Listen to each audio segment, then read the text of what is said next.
के मलबे तक जाने वाली छोटी आबदोस बहरे ओकियानूस में लापता हो गई है। ये सबमर्सिबल तकरीबन सतह समंदर से 8 किलोमीटर पानी के नीचे गई थी, लेकिन अब इससे राब्ता मुनक़ता हो गया है। इस आबदोस में 96 घंटे या सिर्फ 4 दिन की ऑक्सीजन मौजूद थी। अमेरिका और कनाडा के हुकाम की जानिब से मुसाफिरों को ढूंढने की कोशिशें की जा रही हैं। इस आबदोस में 5 अफराद सवार थे, जिनमें 2 का ताल्लुक पाकिस्तान के एक बड़े बिजनेस ग्रुप से है।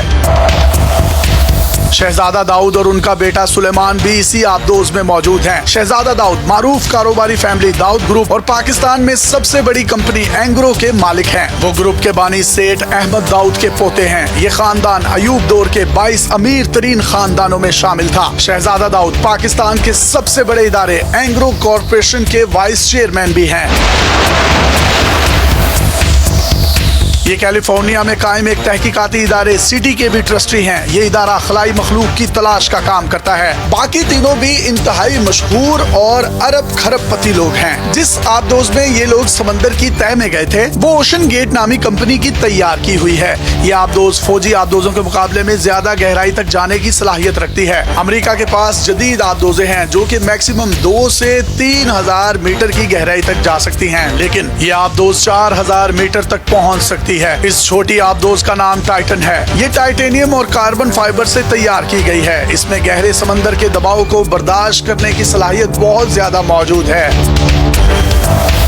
इसमें हर मुमकिन तरीके के बेहतरीन इंतजामात किए गए थे। ये रोजाना की बुनियाद पर ऑटोमेटिक तरीके से अपने अंदर पैदा होने वाली खराबियों का खुद ब खुद जायजा ले सकती थी। इस सफर पर रवाना होने से पहले इस आबदोस के तकरीबन 50 के करीब टेस्ट किए गए। इस आबदोस को टाइटैनिक जहाज जितनी गहराई में बार बार भेजकर इसके हिफाजती निजाम को चेक किया गया था। टाइटन सबमर्सिबल तकरीबन 21 फीट लंबी है। इसको हाई डेफिनेशन कैमरों और मल्टी बीम आलात से लेस किया गया है। ये खुद से नेविगेट नहीं कर सकती। इसे ऊपर से एक जहाज के जरिए कंट्रोल किया जाता है। हैरानकुन तौर पर इसे गेम खेलने वाली जॉयस्टिक के जरिए कंट्रोल किया जा रहा था। समंदर के ऊपर निगरानी करने वाले इसके जहाज को इसका सिग्नल नहीं मिल रहा, जिसकी वजह से इसके लापता होने का ऐलान किया गया है। कंपनी खुद भी इसे ढूंढने की कोशिश कर रही है, क्योंकि उसके पास अमेरिकन और कैनेडियन नेवी से ज्यादा इस इलाके की मालूमात हैं।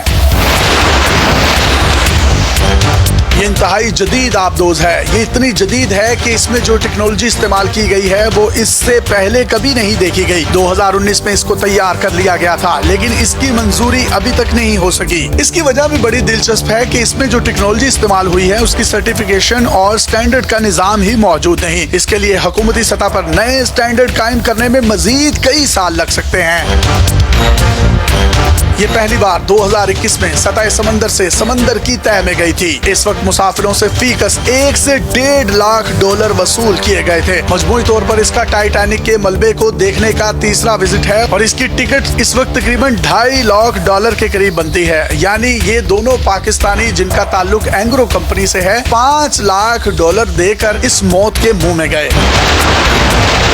इस आबदोस का मिशन क्या था? इस मिशन पर बात करने से पहले हम बैकग्राउंड पर आपको टाइटैनिक जहाज का बता देते हैं। टाइटैनिक एक इंतहाई लग्जरी मुसाफिर बरदार बहरी जहाज था। 1912 में ये लंदन से न्यूयॉर्क जाते हुए एक आइसबर्ग से टकराने के बाद डूब गया था। इस हादसे में 1500 के करीब लोग मारे गए थे। वक्त के साथ साथ लोग इस वाक़े को भूलते गए, लेकिन 1997 में इसमें उस वक्त लोगों की दिलचस्पी में इजाफा हुआ जब जेम्स कैमरोन ने टाइटैनिक के नाम से फिल्म बनाई। टाइटैनिक का मलबा कैप कोड से तकरीबन 900 नॉटिकल मील दूर मशरिक में मौजूद है। ये लगभग सतह समंदर से 4000 मीटर की गहराई है, जिसको दूसरे लफ्जों में सतह समंदर से उसकी गहराई 4 किलोमीटर के करीब है। इतनी गहराई में जाना आम इंसानों के लिए मुमकिन नहीं है, क्योंकि समंदर की तह में आप जितना जाते जाएंगे उतना ही पानी का दबाव बढ़ता चला जाएगा। इंसानी जिस्म चंद 100 मीटर की ही गहराई बर्दाश्त कर सकता है। उसके बाद इंसान के जिस्म की हड्डियां टूटना शुरू हो जाती हैं। इसीलिए टाइटैनिक के मलबे तक बहुत कम लोग ही पहुंच पाते हैं और इसके मलबे का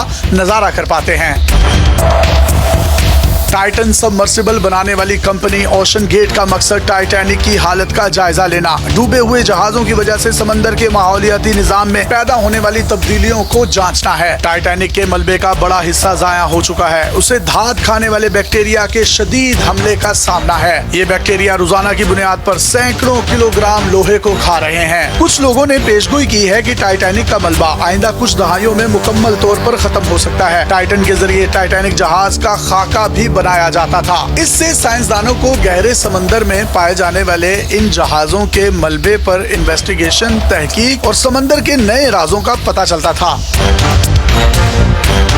अब तमाम तर कोशिशों के बावजूद इस सबमरीन का कोई पता नहीं लगाया जा सका। माहिरीन की जानिब से इसे इंतहाई तशवीशनाक करार दिया जा रहा है। आमतौर पर एक आबदोज को हर चंद मिनटों में सिग्नल भेजना चाहिए, लेकिन इसका सिग्नल नहीं आया। आखिर क्या वजह है कि सिग्नल नहीं आ रहा? आबदोज में खराबी उसकी वजह हो सकती है। आलात की बंदिश या इंजन का बंद होना भी सिग्नल की राह में रुकावट हो सकता है। अगर ये पानी के बहुत ज्यादा दबाव वाले इलाके में चली गई तो इसका बचना नामुमकिन होगा।